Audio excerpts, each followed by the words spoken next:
ఒక గ్రామంలో రామయ్య అనే పేద రైతు ఉండేవాడు. అతను ఎంతో కష్టపడి పనిచేసేవాడు. కానీ ఎప్పుడూ సరైన పంట దిగుబడి రాక కష్టాల్లోనే ఉండేవాడు.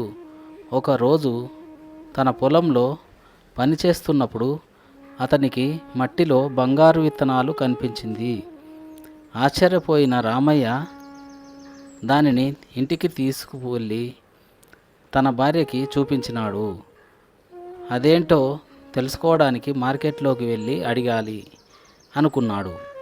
రామయ్య మార్కెట్లో ఓ పెద్దవాడు చూసి చెప్పాడు, ఇది ఓ అద్భుతమైన విత్తనం.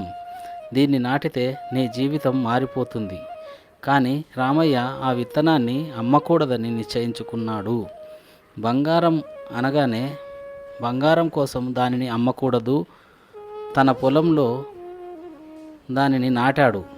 కష్టపడి రోజు దానికి నీళ్లు పోశాడు. కొన్ని నెలల తర్వాత అది ఒక విశేషమైన మొక్కగా పెరిగింది. ఆ మొక్కకు వందల కొద్ది పండ్లు పుట్టాయి. ఒక్కో పండు బంగారంలాగా మెరిసింది. ఆ విత్తనం వలన రామయ్య ధనవంతుడైనాడు.